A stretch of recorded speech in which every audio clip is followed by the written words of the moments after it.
त्याच्यावर भगवान कृपा करतो. प्रल्हादाने खूप स्तुती केली आहे. प्रल्हाद देवाला भांडायला लागतो, देवा एवढं सुंदर जग तू का निर्माण केलंस रे?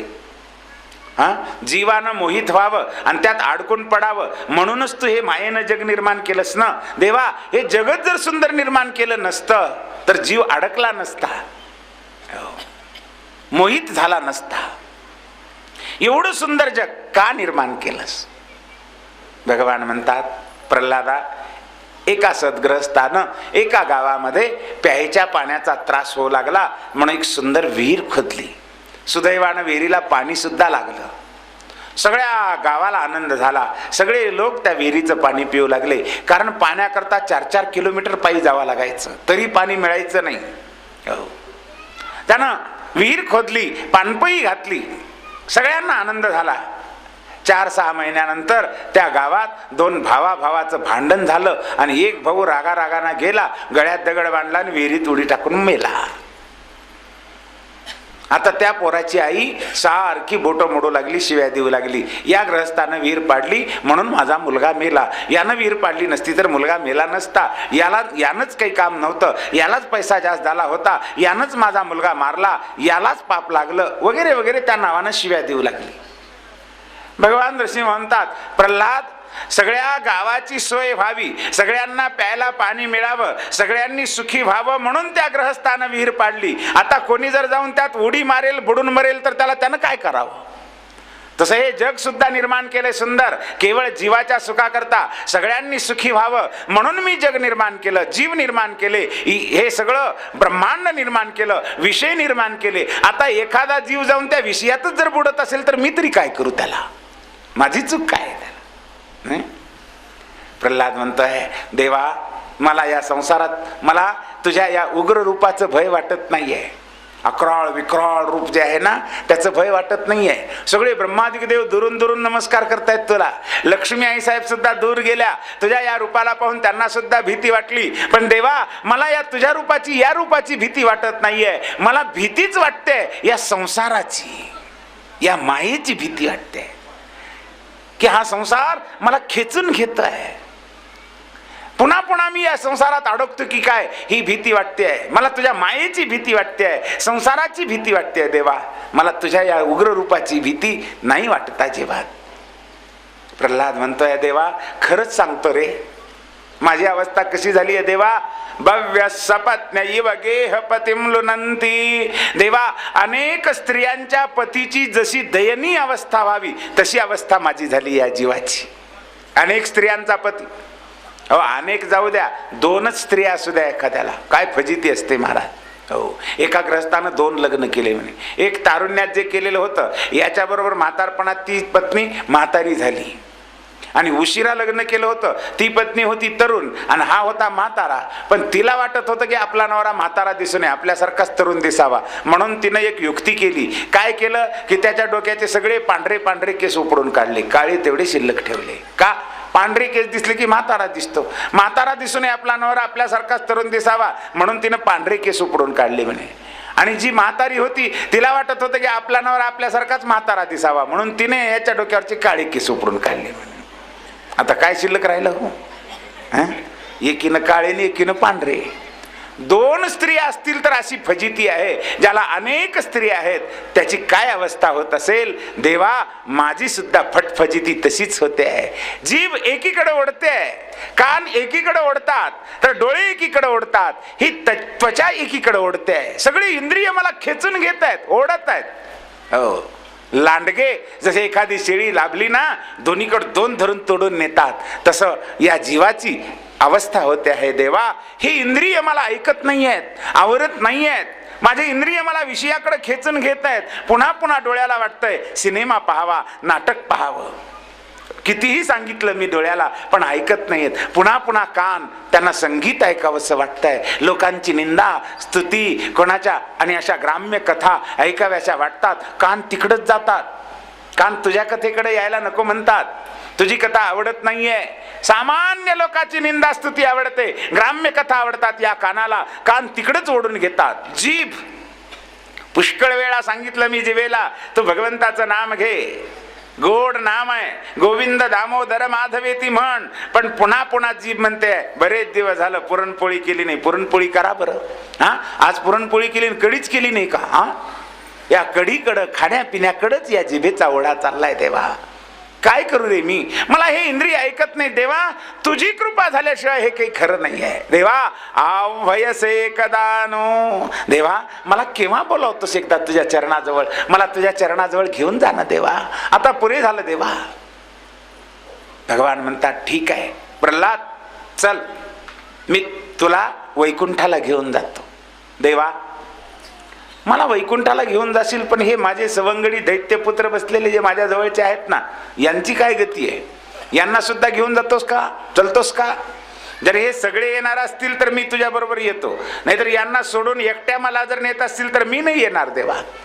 अरे मला काहीतरी तुझ्या भक्तीचा, प्रेमाचा आधार तरी आहे. हे बिचारे दैत्याचे राक्षस कुळामध्ये जन्माला आलेले आहेत. यांना आचार नाही, विचार नाही, धर्म नाही, कर्म नाही, काही नाही, नुसते स्वैर वागणारे बिचारे दीन दुबळे आहेत. तेव्हा यांचा उद्धार कोण करील? कसा होईल? देवा या सगळ्यांना घेऊन चलत असतील तर मी येतो. नाही प्रल्हाद, ज्याचं त्याचं कर्म आहे, मी तुला एकट्यालाच घेऊन जातो.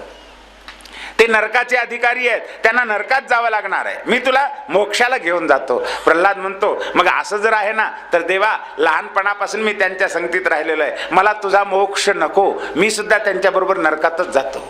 ते जिथं राहतील ना तिथेच राहतो. काय संतांचा महिमा आहे महाराज. जेवढे संगतीमध्ये आलेले जीव असतात ना, सगळ्यांना घेऊन संत उद्धरून जातात. सोडून देत नाहीत तुम्हाला आम्हाला. संत दयानिधी आहेत. हो, दयेचे सागर आहेत. जीव कितीही पामर असला, विषयी असला, संत त्याचा उद्धार करतात. संत त्याला घेऊन जातात. हो, संतांच्या संगतीचा महिमा आहे. प्रल्हादानी आपल्या सगळ्या राक्षस बालकांचा, दैत्य बालकांचा उद्धार केला. प्रल्हादाचं चरित्र अति गोड आहे महाराज. कितीही वर्णन केलं तर न संपणार आहे. सप्तम स्कंदामध्ये प्रल्हाद कथा, नरसिंह अवतार कथा वर्णन केली. अष्टम स्कंदाच्या आरंभी राजा परीक्षिती प्रार्थना करतो आहे, महाराज आणखी आणखी भगवंताच्या अवतार कथा मला सांगा. शुकदेवजी महाराज सांगतात, राजन आसीत गिरिवरो राजंस्त्रिकोटयित विश्रुतः क्षीरोदेनाव्रत श्रीमान योजनायुतमुच्छ्रितः. एक त्रिकूट नावाचा पर्वत आहे, 3 शिखर आहेत त्याच्यावर. मोठा विस्तार आहे त्या जंगलाचा. या पर्वतावर घनदाट जंगल आहे. त्या जंगलामध्ये अनेक प्रकारचे प्राणी राहतात. वाघ आहेत, सिंह आहेत, कोल्हे आहेत, गवई आहेत, चचा आहेत, हरिण आहेत, हत्ती आहेत, नाना प्रकारचे प्राणी आहेत जंगली. त्या प्राण्यामध्ये एक गजेंद्र नावाचा हत्तींचा राजा कळपासकट राहतोय. पत्नी, स्त्रिया, मुलं, बाळ, मित्र, सवंगडी या सगळ्यांच्या सह कळपानं हा राहत असताना एकदा ग्रीष्म ऋतू, उन्हाळ्याचे दिवस, दुपारची वेळ, ऊन तापू लागलेलं आहे, सूर्य आग ओकतोय, मस्तक होरपळून निघालंय, व्याकुळ होत आहे, तहान लागली आहे, पाण्याचा शोध घेतो. जवळच्या नद्या आटल्या, विहिरी आटल्या, पाणीच सापडत नाही आहे. शोध घेता घेता घेता एक मोठं सरोवर लागलेलं आहे. तळ पाण्यानं तुडुंब भरलेलं आहे. काळं भोर पाणी, थंडगार गोड अमृतासारखं, आत कमळं फुललेली आहेत. सुंदर अशा प्रकारचं सरोवर आहे. पाहता क्षणी आनंद वाटला. आणि या गजेंद्रानं आपल्या मित्रांना, पुत्रांना, कलत्रांना सर्वांना पोटभर पाणी पाजलं. सगळ्यांचं झाल्यानंतर आपणही पिलं. आता पाणी पिल्यास तहान भागल्यानंतर थोडं हायसं वाटलं, बरं वाटलं. चला आता आपण या सरोवरात उडी मारूया. थोडं दुपारची वेळ, तगमग फार होऊ लागलंय उन्हानं, थंडगार पाणी आहे, जरा जलक्रीडा करू आपण, पोहूया. आणि पोहण्याकरता म्हणून हा गजेंद्र पाण्यामध्ये उडी घेता क्षणी मोठा आवाज झाला. आवाज ऐकता क्षणी त्या तळ्याच्याच बुडाला एक नक्र म्हणजे मगरमच्छ बसलेला होता. तो धावत धावत येतो आणि गजेंद्राच्या पायाला त्यानं झडप मारून धरलेला आहे. पायाला धरलं आणि तो खोल पाण्यात ओढत नेतोय. गजेंद्रानं पाहिलं, मला कोणीतरी पकडलंय आणि ओढून नेत आहे. हो, पाण्यात काही दिसही ना, खाली पायाला धरलेलं होतं. म्हणून गजेंद्र पुन्हा आणि बाहेर ओढण्याकरता प्रयत्न करतो आहे. आणि शक्तीनिशी खेचत खेचत कसं तरी त्या सरोवराच्या तीरापर्यंत घेऊन येतो. तीरापर्यंत आलं, आता बाहेर निघणार इतक्यात पुन्हा त्या मगरमच्छानं जोरात झटका मारला आणि पुन्हा खोल पाण्यात घेऊन जात आहे. पुन्हा गजेंद्र बाहेर ओढतोय, पुन्हा नकर आत ओढतोय. दोघांचा असं द्वंद्व बराच काळ चाललं. शेवटी गजेंद्र थकला.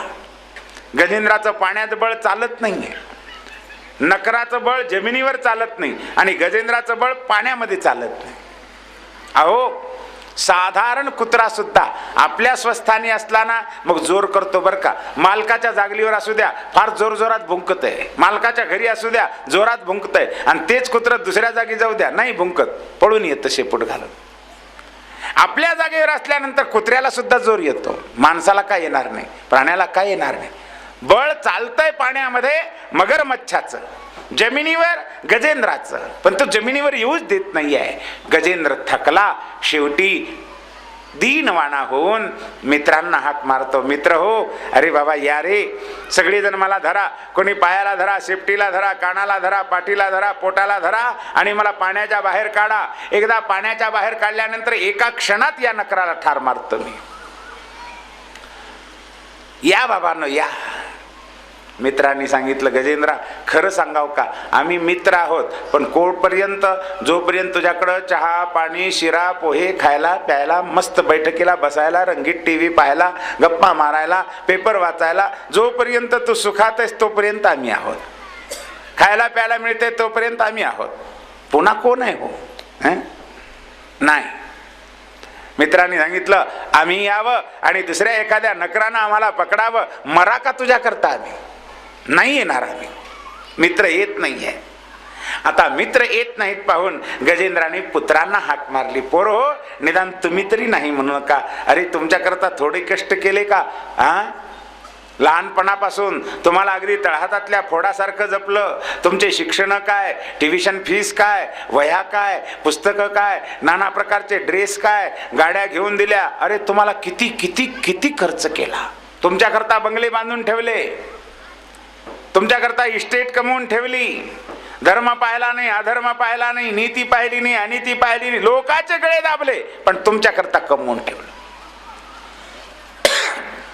तेव्हा तुम्ही तरी नाही म्हणू नका, तुम्ही या आणि मला ओढून काढा. पोरांनी सांगितलं, बाबा आता तुम्ही तर गेल्यातच जमा आहात. अहो आम्ही जर आलोत ना मध्ये आणि एखाद्या नकरानं पकडला आम्हाला तर, अहो अजून आमचे आत्ता तर कुठं शिक्षण झालेत, आत्ता तर कुठं कॉल येऊ लागलेले आहेत, आता नोकऱ्या लागायच्या, मग तिथून लग्न व्हायचं, मुलं बाळ, सगळा संसार, सगळा जन्म आमचा पुढेच राहिला आणि आत्ताच मरा का तुमच्या करता? इथूनच राम राम. नाही येत पोरं, अजून आमचं सगळं व्हायचंय, कोण कोणा करता मरतंय महाराज. शेवटी गजेंद्राला वाईट वाटलं, पोरही येत नाहीत, मित्रही नाही, पुत्रही नाही. मग शेवटी गजेंद्राला एकच आशेचा किरण उरला, तो म्हणजे कलत्र पत्नी.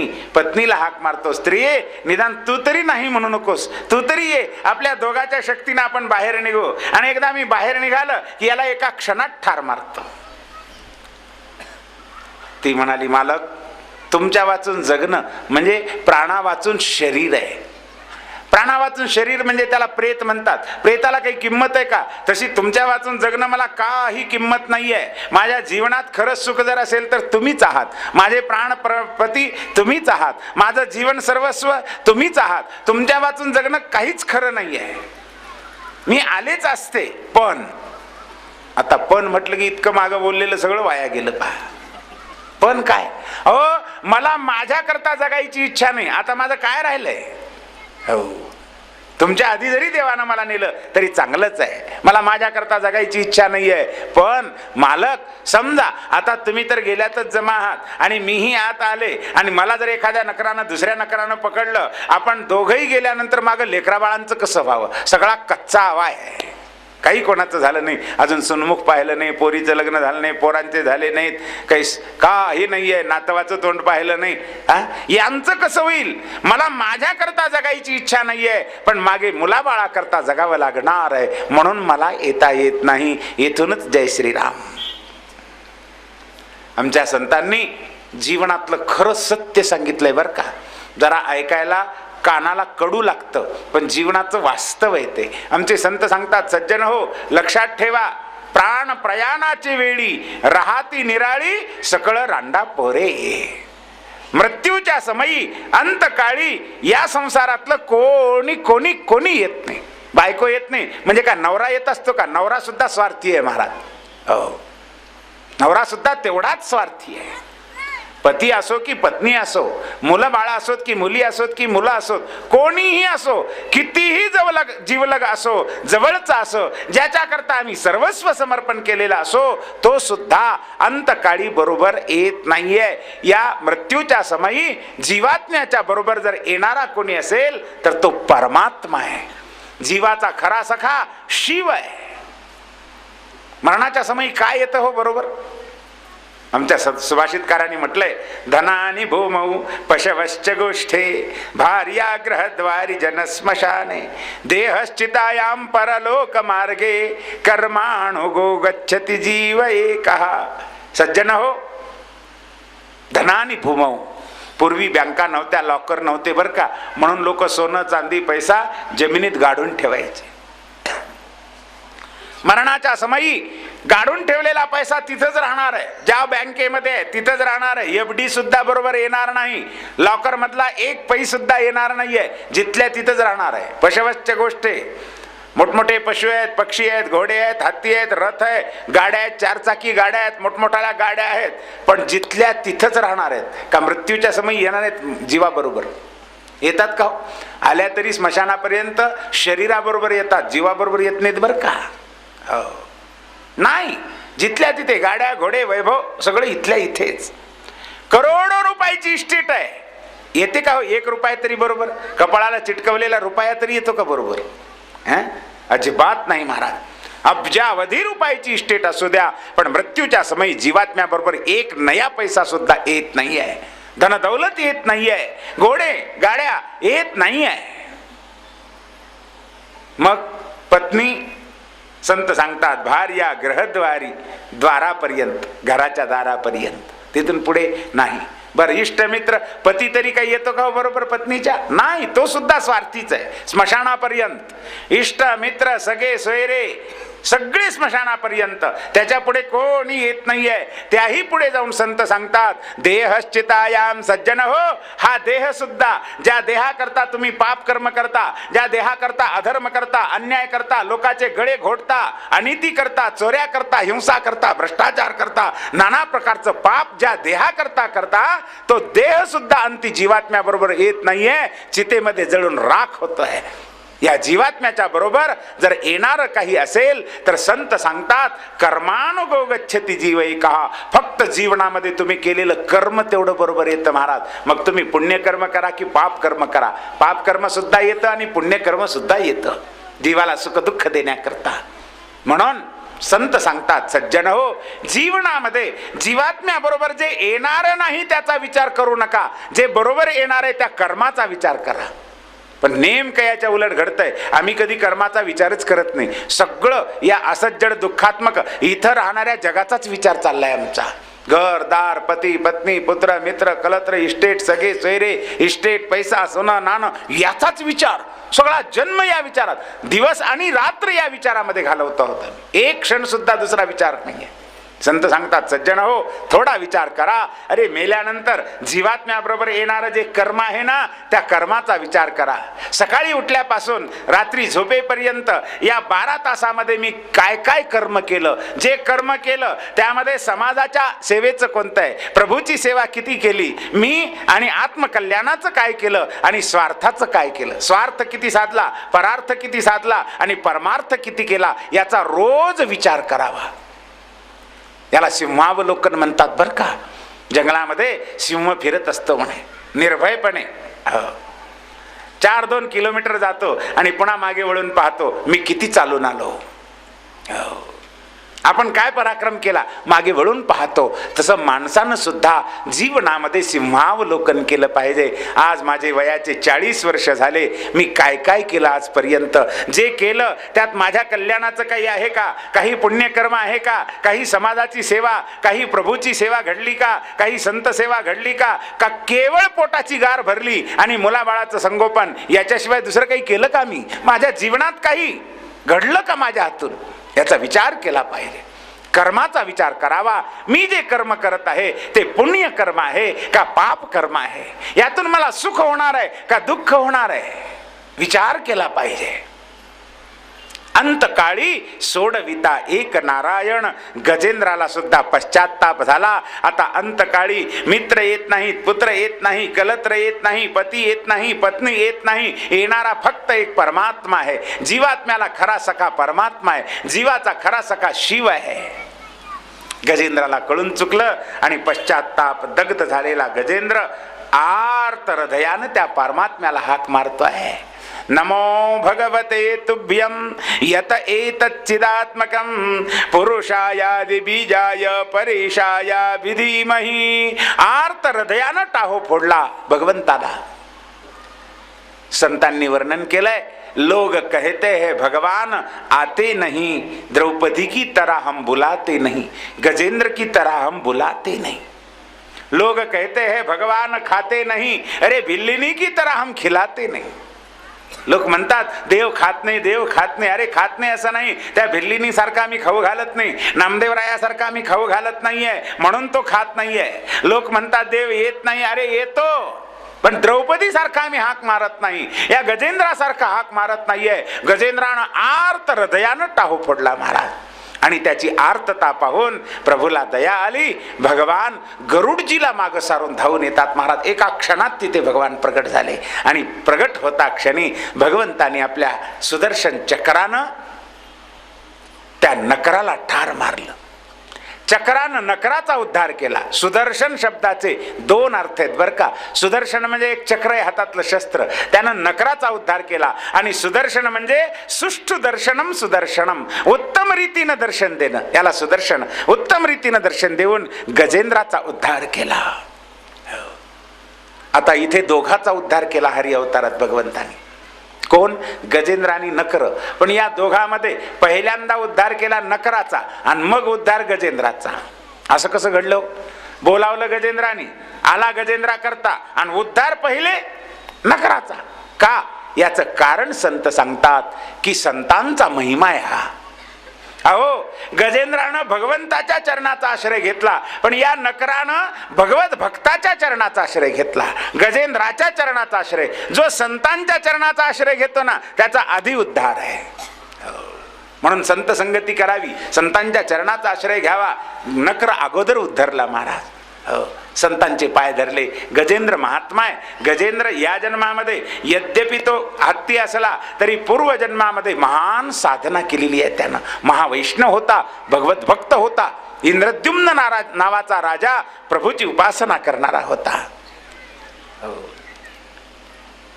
अगस्ती ऋषींच्या शापामुळे आणि त्याला इथे गजेंद्राचा जन्म घ्यावा लागला महाराज. पूर्वी केलेली साधना कधी वाया जात नाही बरं का. प्राग जन्म मनुशिक्षितम. अरे गजेंद्र पशु असून त्याला प्रभूची आठवण झाली, आम्ही मानव असून आम्हाला मृत्यूच्या समयी भगवंताची आठवण होत नाही. का? संस्कार नाही आहेत. याच्यावर संस्कार होते पूर्वीच्या जन्मातले. खूप साधना केलेली आहे. साधना केलेली वाया कधीच जात नाही बरं का. स्वल्पमप्यस्य धर्मस्य त्रायते महतो भयात. भगवान सांगतात अल्प जरी धर्म तुम्ही आचरण केला तरी महान भयापासून तो तारणार आहे महाराज. गजेंद्राला आणि भगवंतानी मुक्त केलेला आहे. शुकाचार्य सांगतात राजन, ही कथा त्या गजेंद्राची म्हणजे होऊन गेलेल्या राजाची किंवा हत्तीची नाही आहे. ही कथा प्रत्येक जीवाची आहे. जीव म्हणजेच गजेंद्र आहे. तुम्ही आम्ही गजेंद्र आहोत. काळ नकर आहे. संसार एक सरोवर आहे. या संसार रूपी सरोवरामध्ये विषयरूपी पाणी तुडुंब भरलेलं आहे. विषयानं भरलेला संसार आहे. हो. आणि यामध्ये जीवरूपी गजेंद्र काळरूपी नकराच्या मुखामध्ये पाय अडकला आहे. असा एखादा तरी जीव सांगा की ज्याचा पाय काळाच्या मुखात नाही. अहो, प्रत्येकाचं आयुष्य काळ खाऊ लागलेला आहे. म्हणून तर आमचे संत पुन्हा पुन्हा सावधान करतात, बाबांनो आयुष्य खातो काळ सावधान. एक एक क्षणानं आमचं आयुष्य गिळू लागलाय महाराज काळ. आम्हाला कळत नाही. जसं घड्याळामध्ये 3 काटे असतात, सेकंद काटा, मिनिट काटा आणि तास काटा, सेकंद काटा फिरताना हलताना दिसतो, मिनिट काटा सुद्धा मोठं घड्याळ असेल तर हलताना दिसतो, पण तास काटा मात्र फिरताना दिसत नाही. फिरताना दिसत नाही, तो स्थिर आहे असं वाटतो, पण स्थिर आहे का हो, तो सुद्धा फिरत आहे. तसं आम्हाला आमचं आयुष्य स्थिर आहे असं वाटतंय, आयुष्य संपायला हे कळतच नाहीये. तास काट्यासारखं. उन्हाळ्यामध्ये थंड पाणी प्यायला मिळावं म्हणून आम्ही माठ खरेदी करतो, पाणी भरतो, त्या माठातून थेंब थेंब थेंब पाणी सारखं झिरपत राहतं महाराज. त्या नवीन माठातून जसं थेंब थेंब पाणी झिरपत राहतं ना, तसं आमचं आयुष्य एक एक क्षणानं झिरपत चाललंय, संपत चाललंय आयुष्य, पण आम्हाला कळत नाही. का तर हा जीव संसारामध्ये मोहित झालाय. खा प्या मजा करा याच्यात एवढा गढून